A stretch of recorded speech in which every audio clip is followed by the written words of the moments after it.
The FIFA Women's World Cup 2025 is almost here, heading to South America this summer. We've got 32 of the world's very best teams battling it out. Right, and the buzz is already building. It really is.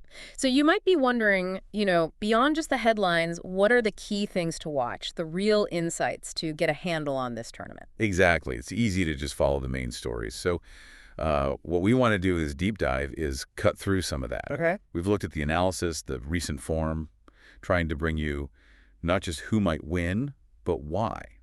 And crucially, which players could really make the difference. Sort of an advanced briefing then, getting beyond the basic predictions? Yeah, think of it that way. Your shortcut to understanding the key narratives and talents. All right, let's get into it.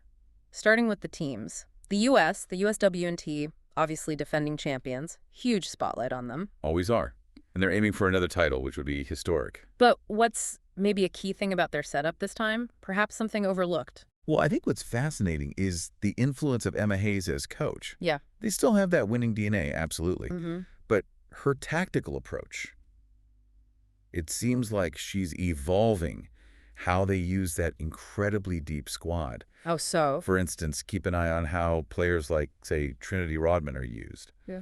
Her versatility could pop up in different attacking shapes. It just adds a layer of unpredictability. That's interesting. And Rodman specifically, her dynamic play gets talked about a lot. It does. But what makes her such a unique threat? Can you pinpoint something specific? I think it's that combination. Yeah. She has the raw speed, obviously, Huh. but it's combined with these incredibly quick direction changes, even in tight spots. Right. We saw, I think it was the Shibboleth's Cup, how she could take the ball wide, beat someone with pace, but then cut inside so sharply. Yeah, opens things up. Exactly. Creates passing options or shooting chances that maybe a more straightforward winger wouldn't find. Okay, then there's Spain. Reigning World Cup champs from 2023, huge pressure defending that title. Massive pressure. And just talent everywhere in that squad. Beyond just talent, though, what's a tactical element that really defines their success? For me, it's their passing sequences in the final third. Yeah. It's so intricate. They don't just rely on one player doing something brilliant, though they can. They patiently build, move the ball, try to draw defenders out. Create those gaps. Create the gaps. Yeah, for someone like Alexia Putellas to slide a path through, or for Jennifer Hermoso to make a late run. It's the collective movement, off the ball too, that's key. Coutelles. Her midfield brilliance is legendary at this point. What's one skill of hers that really lets her control the game's tempo? Her vision is just exceptional. And the weight of her passes. Ah, yeah. She sees angles others don't, Yeah. and delivers the ball so perfectly it just cuts defenders out. It's not just completing a pass, it's the quality, how it breaks down the other team's shape. Okay, moving on. England. The Lionesses. So popular with fans everywhere now. Absolutely. And you feel they're really hungry for another World Cup trophy. They have that strong core group. But strategically, what makes them such a tough out in these big tournaments? I think their resilience is a big factor. And their tactical flexibility under their coach. Meaning? Well, they've shown they can adapt. They can sit a bit deeper and hit on the counter if needed, or they can dominate possession and try to unlock a packed defense. Right. Different approaches for different opponents. Exactly. Makes them hard to plan for over 7 games, potentially. When you think of key players, Ellen White's goal scoring is just phenomenal. Kira Walsh anchors that midfield. Does Walsh have a contribution that maybe goes a bit under the radar? Definitely. Her defensive work often gets overshadowed by her passing range, which is also excellent. Okay. But her ability to break up play, win the ball back in really important areas, it's vital. Yeah. She shields the defense so well. She's brilliant at those interceptions that stop danger before it really starts. Good point. All right, Germany. Always a force, aren't they? Always. Even if they don't always have the same pre-tournament hype as some others, they consistently perform. What's a hallmark of their tournament play? I'd say their mental strength. Yeah. Their ability to just grind out results even when they're not at their absolute best. That famous German efficiency, almost. Sort of, yeah. Yeah. An ingrained belief, tactical discipline. They find ways to win tough games, capitalize on mistakes. And that mix of experience like Alexandra Popp and youth like Lena Oberdorf. That's key too.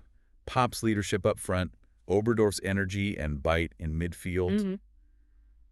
It embodies that resilience. They're a serious threat. Look, Berdorf is such an exciting young player. What's one part of her game that really makes you think world-class potential? Her reading of the game. Mm-hmm. For her age, it's phenomenal how she anticipates passes. So not just tackling. No, she wins tackles, but often she intercepts the ball before it even gets to the opponent. That turns defense into attack instantly. It's that proactive defending you see in the very top midfielders. Very smart.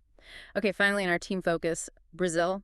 Obviously the legend, Marta. The legend. There's this whole narrative this could be her last World Cup. Huge emotional weight there. It really is. But beyond the narrative, how does her presence still genuinely impact the team on the pitch? Well, even now, her football brain, her ability to just conjure something special, it's still there. Still got the magic. Still got moments of magic, absolutely. And her leadership, her experience, especially for a younger Brazilian squad, that's invaluable. On the pitch, she still draws defenders, can unlock a defense with a pass or a dribble. It's not just sentiment. She still have that elite quality. And alongside her, you're seeing talents like Carolyn really step up. Yes, exactly. How does that blend of, the icon and the emerging star shape Brazil's chances? It's a really interesting dynamic. Carolyn gives them that pace, that direct threat, someone who could take players on and score. Yeah, right. Then you pair that with Marta's vision and guidance. It gives Brazil a few different words to attack. It can trouble any defense, that combination. It's a blend that could genuinely see them go far, I think. Okay, fascinating looks at the teams. Let's shift focus slightly now to some specific individual players who could really light up this tournament. All right, some key names to follow. England's Lauren Hemp. Whenever she gets the ball, something seems to happen. What makes her stand out? It's her directness, isn't it? Her ability to just beat players one-on-one with sheer pace and skill is fantastic. Yeah. But what's really impressive now is her composure in the final third seems to be increasing. She's adding more goals, more assists to that exciting buildup. Makes her a real game changer out wide. Good point. How about Sweden's Fridolina Rolfo? She seems to pop up everywhere effectively. Attack, midfield. Her versatility is incredible. And I think the key to that is her tactical intelligence. Understanding the game. Exactly. Understanding space. She can adapt her position, her movement, depending on where the weakness is, making runs behind, linking play deeper, getting in the box. A real asset to have someone like that. Huge asset. Makes her one of the most exciting players to track in this World Cup for sure. We touched on Trinity Rodman earlier with the U.S. team, but focusing just on her individual quality, what's one attribute that just screams future superstar? For me, it's her attacking mindset. It's relentless. Fearless. Yeah, fearless is a good word. She's not afraid to take risks, try to beat players, get shots off. That attitude, combined with the physical gifts, she's just a constant menace. Yeah, a real sign of where the U.S. attack is heading. Okay. Spain's captain, Alexia Putella. We know the technical skill, the vision. Is there a less tangible quality that makes her such a vital leader? I think it's her ability to read the flow of the game, to make those crucial decisions in the big moments. Game management. Exactly. She knows when to slow it down, when to speed it up, when to try that killer pass.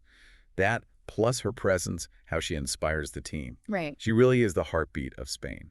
Her leadership will be crucial for their title defense. Absolutely. And finally, back to Marta.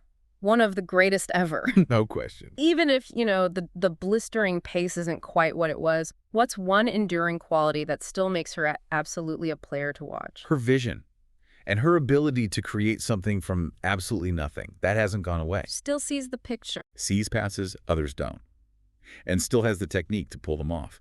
Even if she plays fewer minutes, those moments of brilliance can change everything. And her experience, guiding the younger players, priceless for Brazil. Everyone will be watching, anticipating what might be her final tournament appearance. So, okay, let's try and pull this all together. We've highlighted the U.S. defending champs, but tactically evolving under Hayes. Right. Spain, the current World Cup holders with that intricate, skillful play. England, the Lionesses, resilient, adaptable, and so popular. Germany, always mentally strong, that blend of youth and experience. And Brazil, with that fascinating mix around the legendary Marta. And then the individuals. England's dynamic Hemp, Sweden's versatile Rolfo. USA's fearless Rodman, Spain's masterful Putella. And of course, Brazil's icon, Marta, each bringing something unique. These are, I think, the deeper storylines, the specific talents that we really feel will shape this FIFA Women's World Cup in 2025. Looking beyond just the surface results, understanding these nuances gives you a much richer way to watch. Absolutely. Following these specific teams and players, knowing what to look for, it definitely enhances the whole experience. So you've got these evolving champions, hungry contenders sharpening their game, and just electrifying individual talent everywhere. It makes you wonder, doesn't it? What unexpected tactical shifts or maybe surprise breakout stars might we see emerge in South America this summer? The deeper you look, the more fascinating this whole tournament becomes.